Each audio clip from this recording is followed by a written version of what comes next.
Hello, everyone. So today I'm going to talk about overcoming cancer through community support and random acts of kindness. So this individual is Justin Dixon. He works at the Property Boutique. He's a real estate broker and owner. And within a week of meeting him, I said, listen, I need your help. I need your help so you can help me find my father.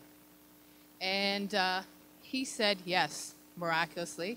Within a week of meeting Justin, I got my father's phone number and his address, and he drove me up 6 weeks later to meet my dad.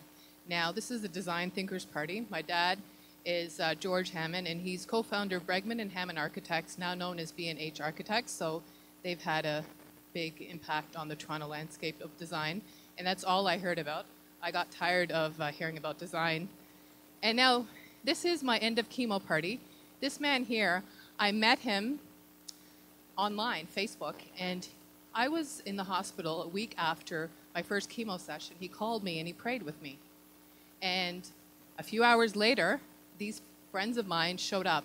I posted on Facebook that, listen, I'm in the hospital, please come. And people came.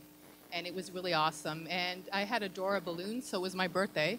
What a way to spend a birthday in the hospital. And that was my fun day at the hospital with friends. Now there you can see me. I started to lose my hair about 2 weeks after chemo. So, random acts of kindness. That headscarf was given to me by one of my friends because I didn't have time to shop. Life was hectic. And I was very happy that people had heart to give me something to cover my head because I had no hair.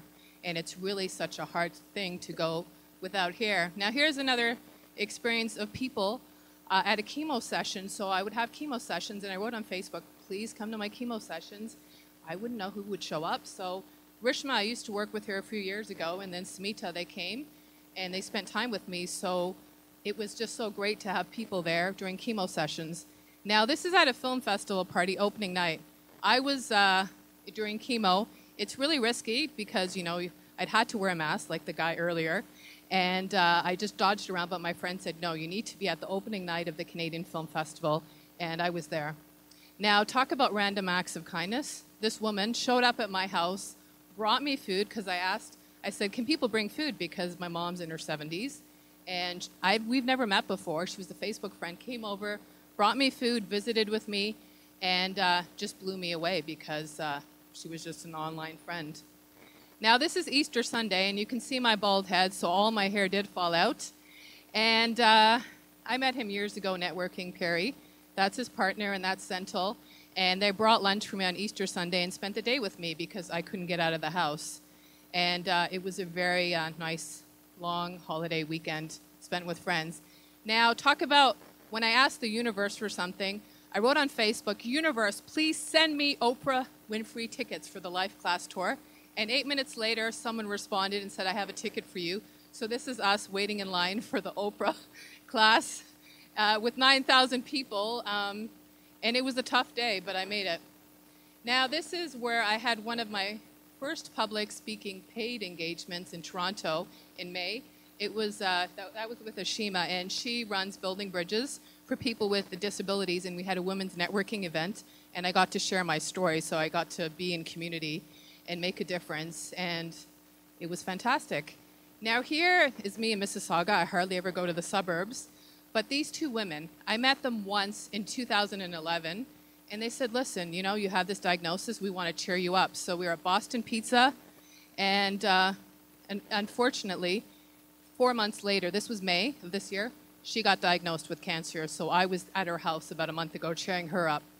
Now this is a woman who is a cancer graduate, and she's from Ottawa, and she was in Toronto for a few days, and she's like, listen, I'm going to meet with you, and I'm going to coach you back to success. So this was our day at Timothy's in May as well. And it was a fantastic time. Now, any cancer patient at Princess Margaret, when they're done chemo, they ring the bravery bell, and everyone in the hospital hears it, even though you're on the 4th floor, and everyone claps. So that was me on my last day with Samita, and a newer friend who I'd only met like 2 times, but he said, you know what, you're in the hospital, I'm going to support you. And that was my last day, ringing the bravery bell and moving on to the next chapter of my recovery. Now, okay, so what happens with chemo is you get chemo brain. Actually, I had to hunt on Facebook and remember her name because I actually forgot. And this is Salome, and she kindly decided to take photographs of my endo-chemo party. And it was really nice. Now, I got this cake here from another friend who I only met in January of this year. And she brought this cake, and we only met like 2 or 3 times, and she came to my end of chemo party. And it was very touching that she would make this gesture and bring me something to support me in my end of chemo celebration. Now, this is a picture. So I had breast surgery in June of this year. And I asked her friend, I put a call out actually, and someone responded to take pictures of my boobs. I decided not to show the naked pictures. I thought that would be too much to this audience, but that's my boob shot. And after that, we decided to go to Milestones. I had a gift certificate. And because they noticed that I had no hair, he gave us a free dinner at Milestones, the manager at Young and Shepherd. Amazing.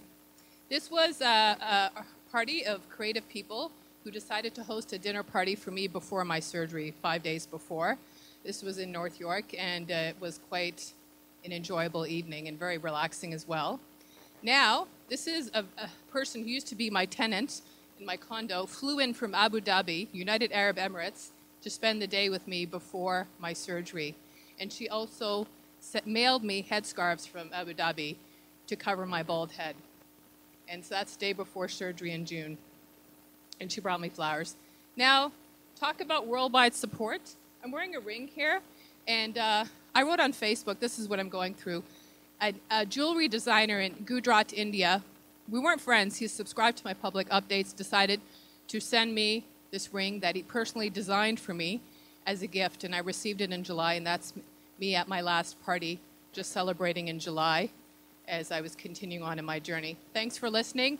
My point of message, if you ever see anyone down and out, make a difference in their life, reach out to them, because you can